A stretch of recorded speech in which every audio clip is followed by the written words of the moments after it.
Good afternoon to everyone. I will be speaking very briefly to you about how, after the First World War in Romania, some war veterans were prominently affected by foreign political trends in their attempts to contest the Romanian establishment. This topic is important because it helps confirm that in interwar Europe, fascist movements drew strength from observing and imitating each other. So, in Romania, in interwar Romania, war veterans tended to radicalize for two reasons. They were either very ideologically charged and believed that Romania was under threat despite having won the Great War, or they had economic grievances and believed that the state had not rewarded sufficiently in material terms the veterans who had fought in the First World War for the country.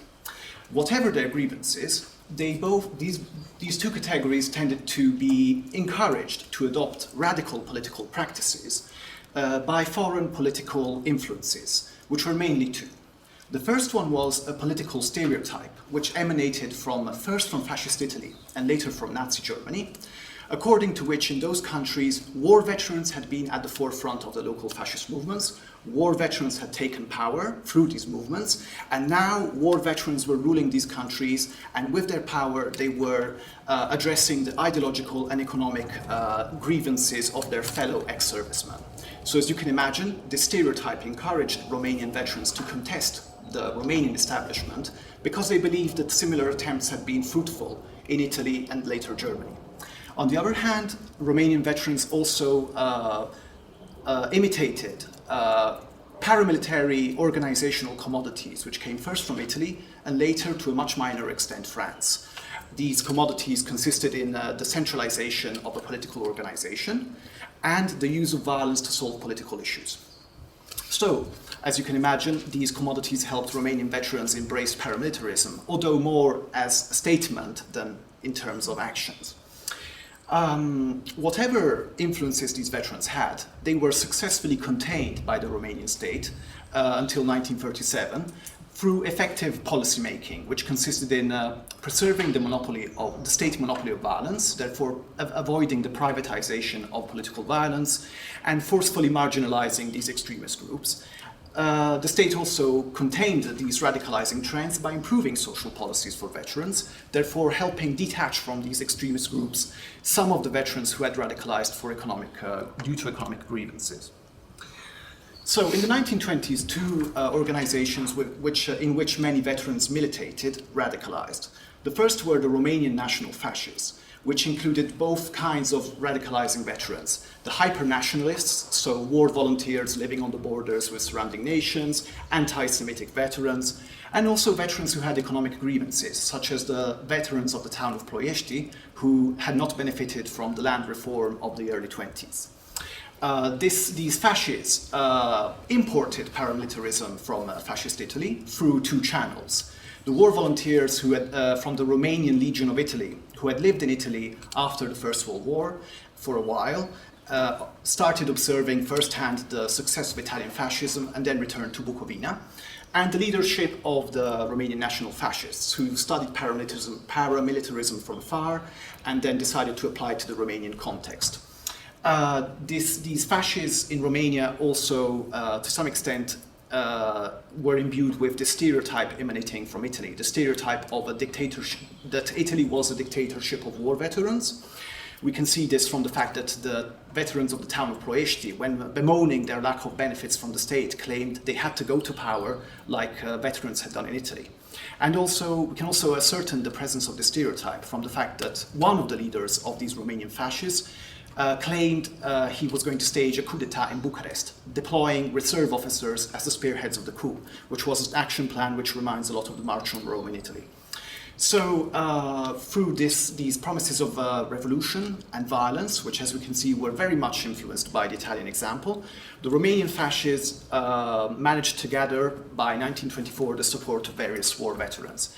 However, the state, the fascists, first of all, started dwindling in terms of political fortunes due to internal splits. But additionally, the state, that is the liberal government of the time, closed down many of the branches of this organization and censored its propaganda, thereby, according to the fascists themselves, crippling this organization, We can also hypothesize that this clampdown by the liberal government discredited the fascists as an alternative political patron for the veterans because they proved incapable, when push came to shove, of deploying the violence they had promised.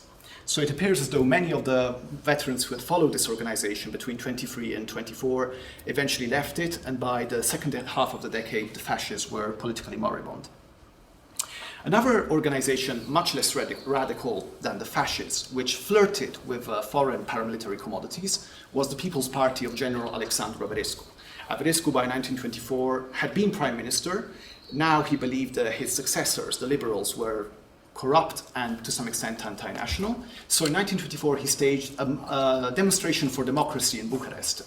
Now this was not an attempt at a fascist coup d'etat. Averescu was not a fascist, although he had visited Mussolini in the course of that year. Nevertheless, he did use the March on Rome as a reference point for his demonstration for democracy, claiming that although there were no communists in power, as had been the alleged case in Italy, nevertheless it was the time to remove Romania of corrupt politicians. However, the liberal government, to some extent, blunted the edge of this mobilization by preventing, according to the newspapers, some of the demonstrators from coming to Bucharest. On the other hand, in the following 2 years, it co-opted Averescu to some extent. The liberals basically promised Averescu he would become prime minister again, which did happen. But by the time he became prime minister in 26, the liberals and the king, Ferdinand I, worked together to contain him. And eventually, when Averescu started moving diplomatically towards Italy in those years, he was asked to resign and eventually did so. So in the 1930s, we can see many continuities and a few discontinuities with the 20s in terms of patterns of radicalization and strategies for containment. On one hand, the new radicalizing veterans looked also briefly at France as a successful example of paramilitary mobilization by veterans. The stereotype of the dictatorship of war veterans did not emanate any longer only from Italy, but also from Nazi Germany. On the other hand, the state did use the stick, as it had done in the previous decade, to contain the veterans, the radicalizing veterans, but it also started using the carrot, that is, improving benefits, or rather returning benefits to veterans, in order to moderate some of those who had radicalized for economic reasons. So the first organization to radicalize in the 30s was the Cult of the Fatherland, which as its forerunners in the 20s included a medley of hyper-nationalists and veterans with economic issues. So the officers who were leading the cult believed that the nation was under threat, due chiefly to the enmity between the National Peasants' Government and the army, and the fact that the king had a Jewish mistress. They were joined by various reserve and retired officers who were angry at the state for slashing their pensions due to the Great Depression. Various among these veterans started endorsing latent paramilitary trends. For instance, the cult offered to promise to give paramilitary training to the officers who were demonstrating for their pensions. In embracing these trends, they seem to have been also encouraged by what happened on February 6, 1934 in France, when the local right-wing veterans mobilized in the streets and helped topple the center-left government. Romanian observers of what had happened in France, observers from the cult, believed that something similar could be done also in Romania through street agitations. However, these various categories of veterans militating in the cult were contained by the state. On one hand, the state used the stick. It censored the propaganda of the cult. It jailed some of its more prominent activists like Dr. Gerota. It also shut down various of the meetings of the cult. On the other hand, the state also raised the pensions for retired active officers in 1936, which is quite interesting because according to the police reports of the time, that is the year when the cult does not seem to have any longer the cooperation of many officers. So it is quite probable that these officers were detached from the cult through this raise in pensions. Finally, two last organizations which were influenced by these foreign examples in the 30s were the National Soldierly Front of Ștefan Tătărescu. Tătărescu had, it appears, imbibed, let's say, this stereotype from Italy of the dictatorship of war veterans, as can be seen by reading his brochure, The New Creed. In 1937, he established a small radical organization which seemed to have this kind of rhetoric, claiming that Romanian soldiers had to replace traditional parliamentary elites. However, his group was electorally insignificant, it appears. On the other hand, the Front of the Fire generation, which was founded in 1934, appears to have imbibed to some extent both this stereotype and paramilitary commodities. It was founded in 1934 by one of the leaders of the Romanian war disabled, Apostol Zamfir, who claimed that through this organization, the war disabled, who at the time were suffering due to the state slashing their pensions due to the Great Depression, through this organization, war disabled would recover their rights. Now, in 1934, Zamfir, shortly after founding this organization, traveled to Italy and Germany to study the social policies for the war disabled, which were enacted in these countries. After that time, when he came back to Romania, he appears to have impressed upon his political organization the stereotype I mentioned and some paramilitary commodities taken from abroad. With regards to paramilitarism, he basically gave a more paramilitary style to this group of the war disabled. His followers were supposed to call him supreme leader. He also attempted to use this organization to disrupt the congresses of a rival veterans organization. On top of that, he extolled Italy and Germany as countries in which the war veterans had gone to power, and now they were taking care of the economic grievances of Italian and German ex-servicemen. And he invited Romanian veterans to do the same by taking Bucharest by storm. So through this rhetoric and this organization, Zamfir seems to have gathered the support of some war disabled who were deprived and some hyper-nationalist veterans who lived on the border with Hungary. However, the state contained him effectively. It, on one hand, intimidated the electoral candidates of the front at the 1937 elections, arresting some of them. On the other hand, it also used a carrot. Zamfir was co-opted to some extent by the state. He was put in charge of a committee which was supposed to develop a neighborhood for war disabled in Bucharest. And this new duty apparently made him too busy to effectively lead his right-wing group. Finally, increasingly between 1934 and 1937, the state, which, as I have mentioned, had severely let down the war disabled with regards to economic benefits, started mending its relationship with these veterans. It created more infrastructures to take care of them. It improved some of the benefits. So it is quite likely that all these measures helped blunt the appeal of the Front of the Fire generation. So finally, what we can conclude from this case study are the following insights.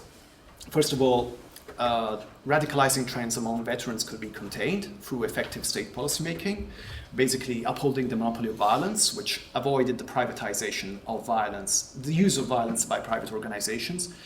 This monopoly of violence also helped marginalize these groups, but repression alone did not work. It was a case also of granting some benefits to the veterans.